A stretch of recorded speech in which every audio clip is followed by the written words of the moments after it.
Fathers are lovers, just like mothers are warriors. And fathers can be wonders to overcome weight on your shoulders, so find your fathers to cover angles unnoticed. Hit points to keep your mind direct on focus, because there's too many fathers lost in chaos. So harmonize to recognize flaws. Instead of breaking jaws, I'll break a devil's claw, because this is how I do it for a fatherless fatherhood cause.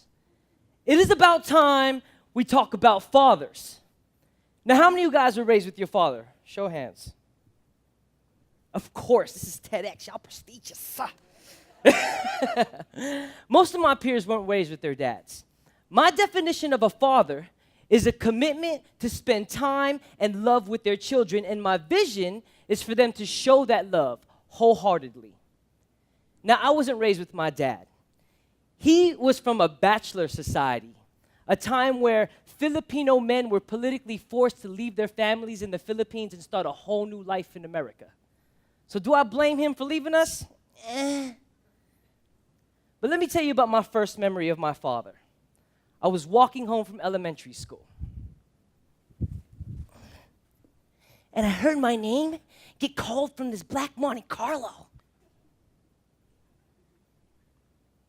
He looked just like my dad. I mean, all those pictures my mom showed me, so familiar. Yeah, I know.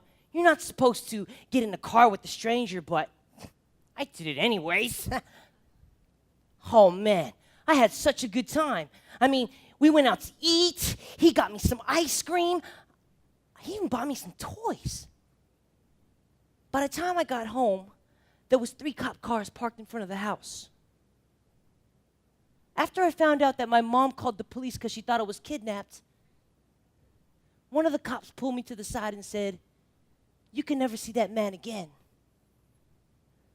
But that man is my father. I would never want that for my children.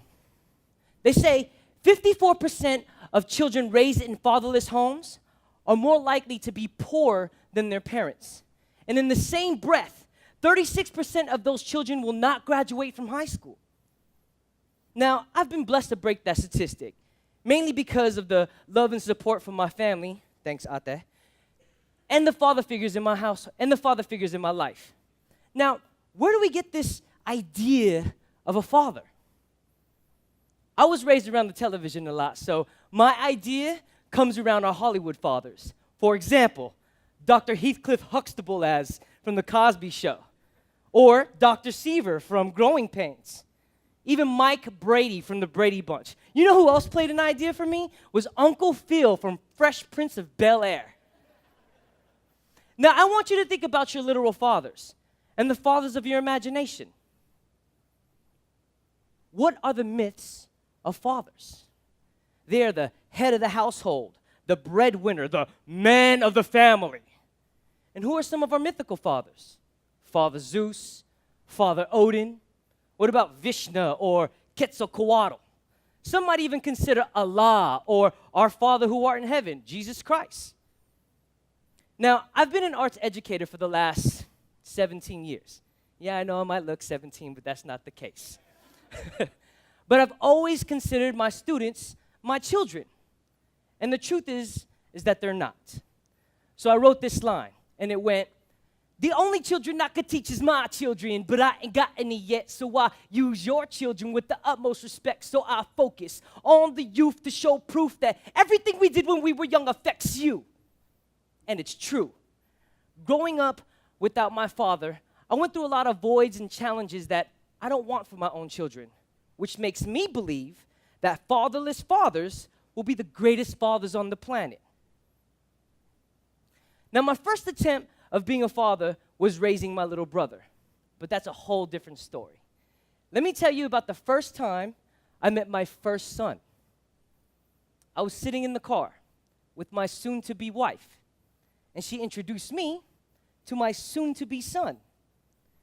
And within the first 30 seconds, the boy punched me dead in the eye. Bow! I mean, he got like boxing wrist. It hurt.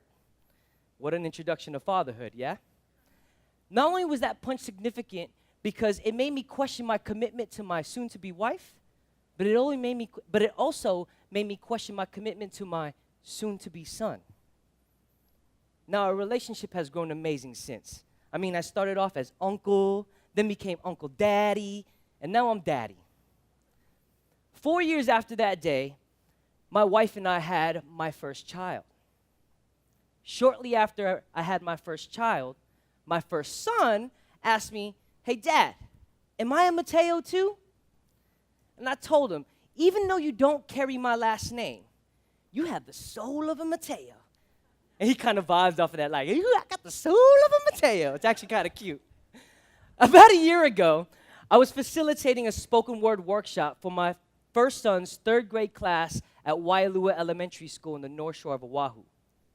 As part of the workshop, I asked the students to write down 3 questions where the answer is you. And they had to answer each question with their full name. Plus, the questions had to break the surface. So they couldn't ask questions that I could see and then answer them. They had to go a little deeper than that. They couldn't ask, like, who likes to wear white? Because I'd be like, you, right? They'd have to say something like, who likes to wear white on days where they want to be blessed by God? And some of them came up with some pretty good stuff. I mean, one of the kids came up with who loves their mom, which I thought was super cute. Another one came up with whose favorite subject is math. Now, I don't know if he was kissing up to me or the teacher, but whatever the case is, I am an advocate for education, so go right ahead. And another one was pretty profound to me. The student said, who always gets into fights because he feels kids pick on him? Now, the table turned when one of the students asked me what my 3 questions were. And yeah, I had some tucked in the pocket. So one of them was, who has the Bay Area tattooed to his tongue so with every word he speaks, the world knows where he comes from? Jason Mateo. My second one was, who wishes he can forgive his mom so he can give her the love that she deserves?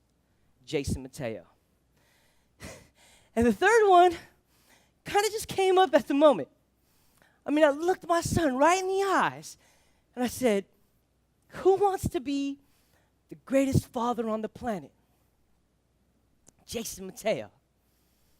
And at that moment, I knew that I would be an advocate for fatherless fathers around the world, to be the greatest fathers on the planet. Okay, now don't get me wrong. I'm not asking you to have children then abandon them so they can be great fathers.